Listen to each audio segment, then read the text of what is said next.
Oke, halo semuanya. Hari ini kita akan membahas tentang full stack development, yaitu proses membangun dan merilis aplikasi web dari tahap pengembangan hingga bisa diakses oleh pengguna di server.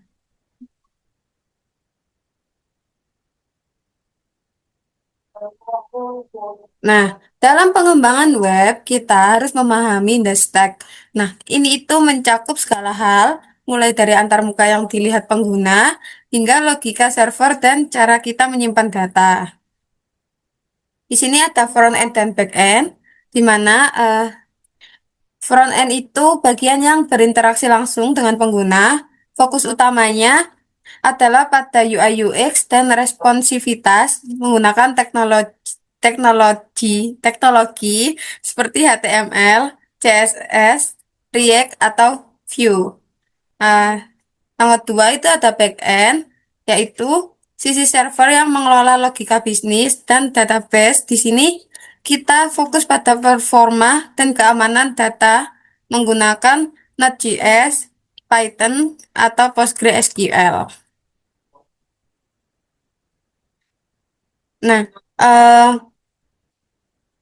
secara sederhana, browser atau klien itu mengirim permintaan HTTP ke server. Nah, server kemudian memproses data tersebut dan mengirimkan kembali respons berupa HTML atau JSON.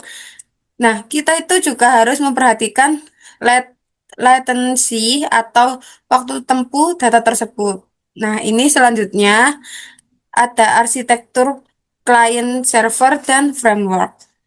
Nah, untuk arsitektur client server itu untuk mempercepat pengembangan, kita itu menggunakan framework seperti Next.js atau Express yang menyediakan struktur yang sudah teruji dalam model client server ini. Nah, selanjutnya itu ada web server. Nah, kita itu juga membutuhkan web server yang seperti Nginx. Fungsinya bertindak sebagai gerbang atau reverse proxy yang mengarahkan lalu lintas ke aplikasi kita. Dan juga ada database di mana data itu disimpan secara permanen di database, baik itu tipe relasional atau SQL, untuk data terstruktur maupun non-relasional atau NoSQL untuk fleksibilitas.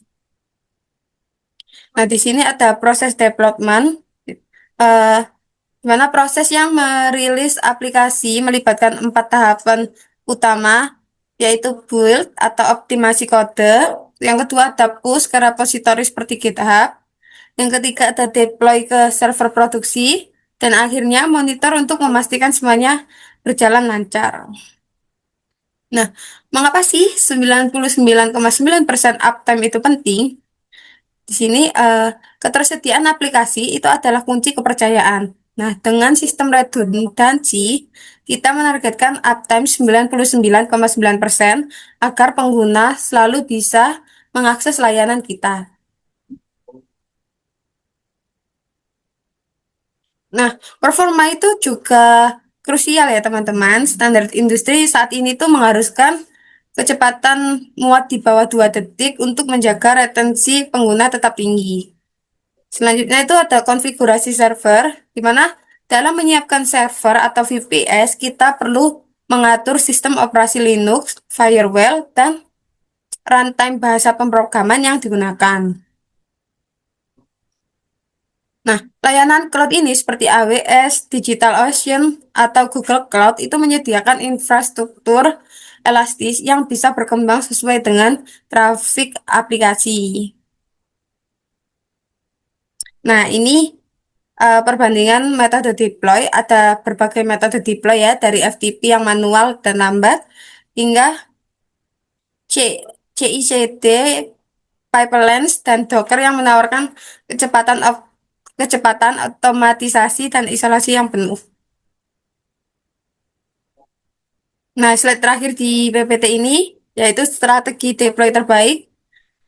Strategi terbaik itu mencakup zero downtime saat update, penggunaan environment variables, dan untuk keamanan dan pengujian di staging serta memiliki rollback rollback plan jika terjadi error. Selanjutnya kita akan masuk ke PPT yang kedua, yaitu IT Infrastruktur dan Development Mastery. Di sini kita akan membedah arsitektur internet hingga strategi optimasi biaya atau FinOps.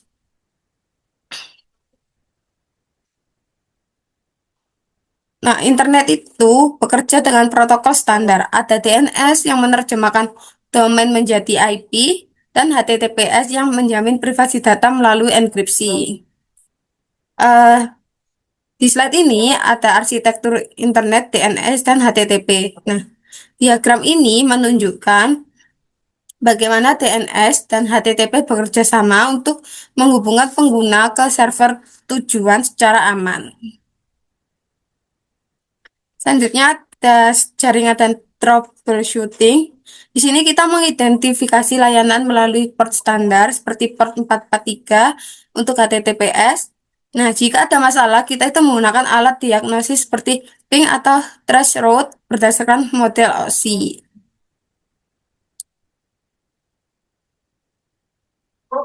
Nah, selanjutnya ini ada data center physicality. Nah, di balik cloud ada infrastruktur fisik berupa rak server, sistem sistem UPS untuk daya cadangan dan pendingin presisi atau CRAC untuk menjaga operasional tetap stabil. Nah, selanjutnya itu virtualisasi dan hypervisor, di mana teknologi virtualisasi memungkinkan satu server menjalankan banyak VM. Kita mengenal hypervisor tipe satu yang berjalan langsung di hardware dan tipe 2 yang berjalan di atas OS induk.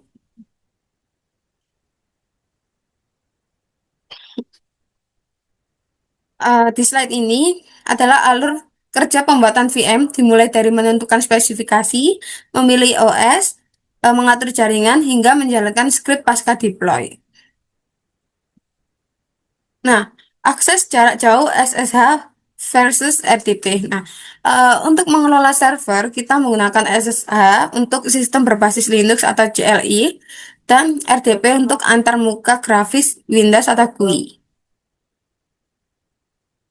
Full stack ekosistem itu ekosistem pengembangan modern mengintegrasikan front end, back end, dan database untuk membangun satu aplikasi yang utuh.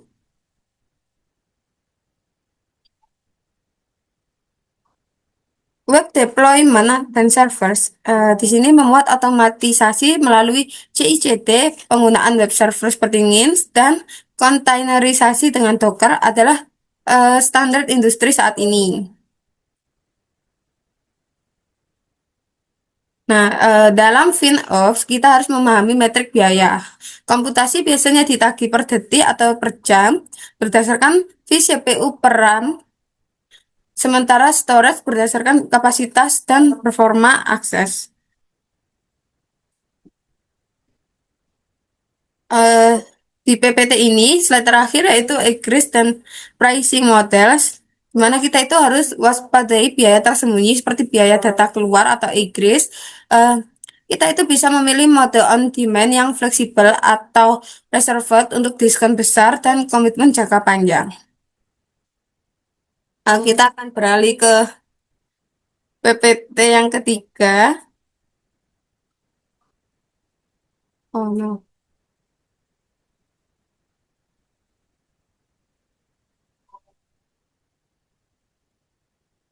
Nah, ini PPT ketiga ini menelusuri tentang landscape internet modern, mulai dari arsitektur dasarnya hingga infrastruktur fisik yang menopangnya.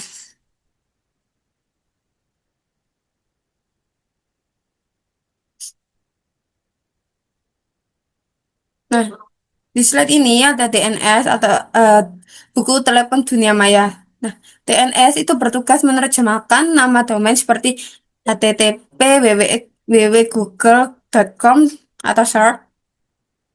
Ya, pokoknya nama domain. Nah, sistem ini tuh bekerja secara hierarkis, global, dan menggunakan caching untuk efisiensi. Selanjutnya ada protokol HTTP dan HTTPS, di mana komunikasi web bersifat stateless. HTTPS menjadi standar karena menambahkan lapisan enkripsi TLS atau SSL untuk integritas data dan autentikasi server. Di sini ada port dan layanan jaringan umum, di mana setiap layanan memiliki portnya sendiri.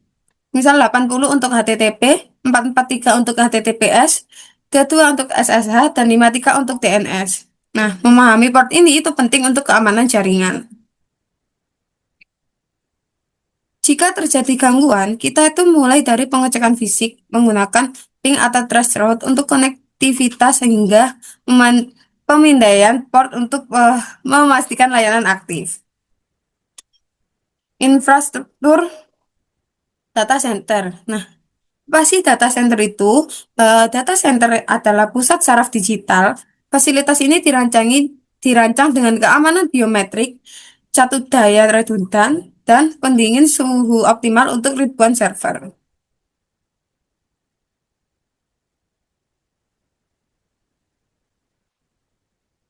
Nah, di sini ada anatomi data center, kemudian ada sumber daya compute dan storage, yang dimana layanan cloud itu menyediakan daya proses melalui VM dan Kubernetes, serta penyimpanan data melalui sistem seperti S3 dengan redundansi tinggi. Berikut adalah alokasi dari sumber daya data center.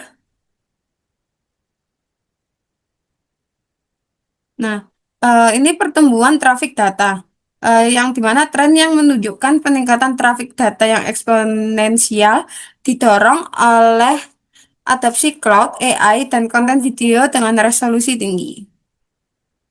Kita akan lanjut ke PPT yang terakhir, yaitu virtualization dan VM provisioning.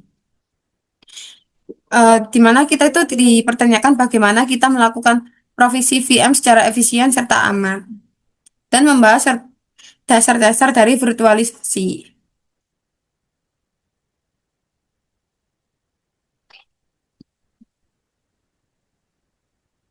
Bentar ya teman-teman. Nah, apa sih virtualisasi itu? Virtualisasi adalah abstraksi perangkat keras yang memungkinkan banyak sistem operasi berbagi satu server fisik. Keunggulannya adalah untuk isolasi keamanan antar VM. Eh, Selanjutnya adalah peran hypervisor. Hypervisor adalah pengelola VM. Tipe satu atau bare metal seperti VMware XC berjalan langsung di hardware, sedangkan tipe 2 atau hosted itu seperti VirtualBox berjalan di atas OS.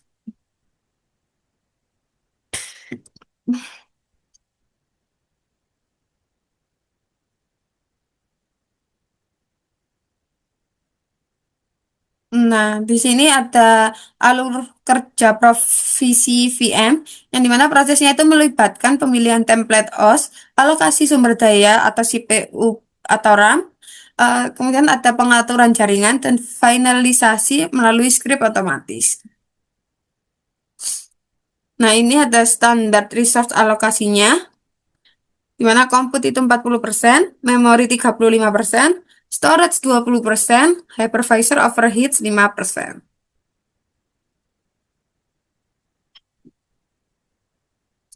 Remote access atau akses jarak jauh. Nah, setelah VM aktif, kita mengelolanya melalui baris perintah atau CLI, atau antarmuka grafis, atau yang disebut dengan GUI. Nah, SSH Secure Shell. SSH adalah standar industri untuk menyediakan server Linux. Nah, SSH itu ia menyediakan terowongan transkripsi yang aman pada port default 22. RDP Remote Desktop. Untuk lingkungan Windows, itu kita menggunakan RDP yang memberikan pengalaman GUI penuh, termasuk berbagi clipboard dan pengalian peripheral. Di sini ada security best practice, di mana keamanan itu harus diutamakan dengan menggunakan MFA, gerbang VPN, prinsip akses minimum atau least privilege, dan rutin melakukan pembaruan atau patching. Sekian presentasi dari saya. Terima kasih. Wassalamualaikum warahmatullahi wabarakatuh.